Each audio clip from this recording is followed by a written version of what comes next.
type of strength. That's why it's important to pray. That way, the Lord may give you that, strength, man. All right. Those gifts, spiritual gifts you read about in the book of First Corinthians, the 12th chapter, if I'm not mistaken.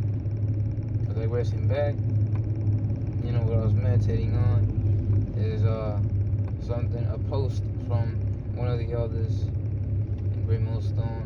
He posted on YouTube a long time ago on the community tab, and what it said was, basically exposing some kind of bug out, with a bad servant, if you will, who stole the elder's, coat and also got tattoos. And he took a screenshot from a previous camp from many years ago when that bug out was still in GMS, and you saw him tattoo-less on the left hand. And next thing you know, he took a screenshot of him, modern day. Now this post was like a couple months ago, but still recent, and he had tattoos on his left hand. All right, so he basically he stole and also put marking on his flesh, where the scriptures condemn that, man. All right, they don't condone the idea of actually having it, but condemn, having tattoos, man. All right, because that right there is off. See, the scriptures even say you are the temple of the Most High. Therefore you must not defile it, man. All right, so just go, playing into that. Hey, the Lord wrote those laws for a reason. All right, even the fact that He is a God of knowledge, that's what you say, a power of knowledge. That's where wisdom, knowledge, and understanding comes from Him. So there's a reason as to why He did that. And if you wanna mark yourself, then so be it, man. The Lord will mark you too through the Spirit, and the Lord will eventually get killed for it. Because that's how the Lord is. The Lord's a ruthless and terrible power, man. He's up in the middle of this. He doesn't give a fuck, man. Alright, simple as that. He does not give a fuck. He could love and he could hate, and he could choose to, whom he will love and whom he will hate. Alright, he even made that question saying, "I will love them that love me and hate them that hate those that hate me."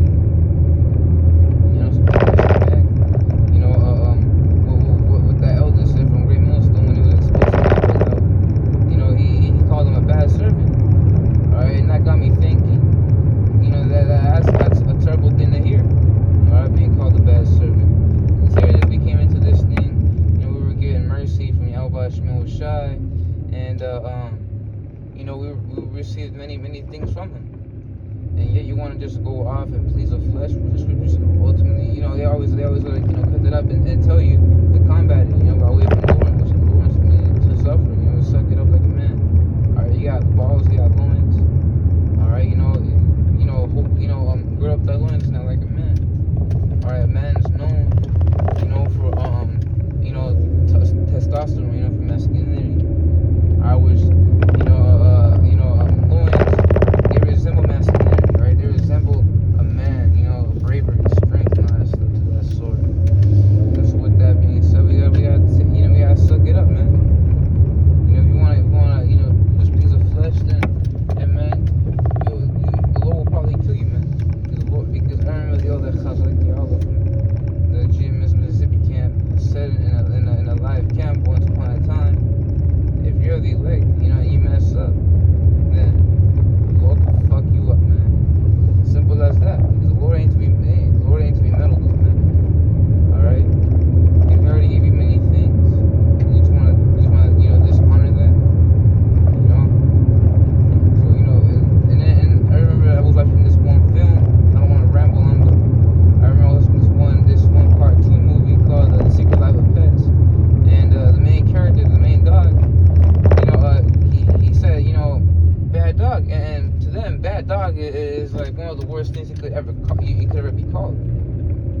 the second chapter when Yahushua was exhorting basically addressing the certain churches, did he not mention Antipas and call him a faithful servant? Hell yeah, man, because a servant basically is a slave. We're all slaves. Yahushua, like the Apostle Paul, even made the man, he would constantly, start off his epistles by way of saying, Paul, a prisoner of Yahushua.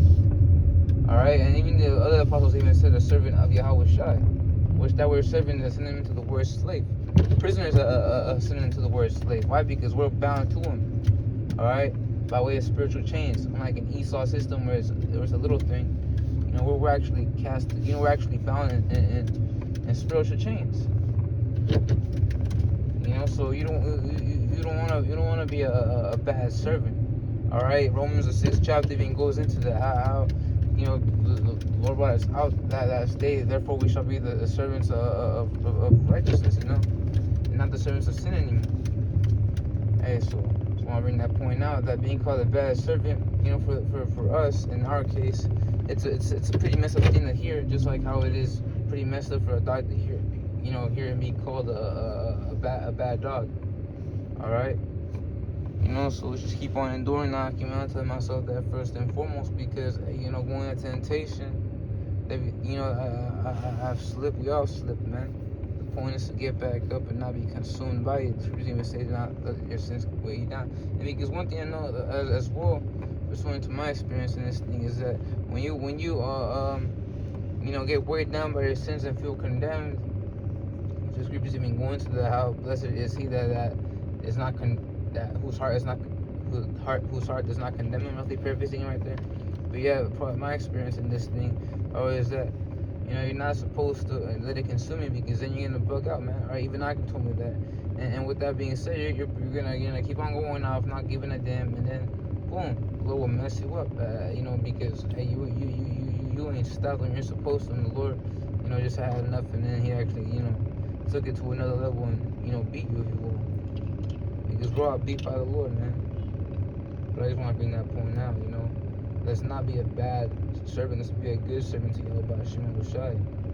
What your good servant is to do His will. Hey, does not say in Matthew the 12th chapter, if I'm mistaken, verse 50 to 51. Yahuwah Shai, addressing the Jake out there back when his mother and his brothers came over to visit him in the synagogue. He said, he that doeth the will of my Father in heaven is the same as also my brother, my sister, my mother. Alright? So with that being said, I just want to end it up right there. Until the next one, I say shalom.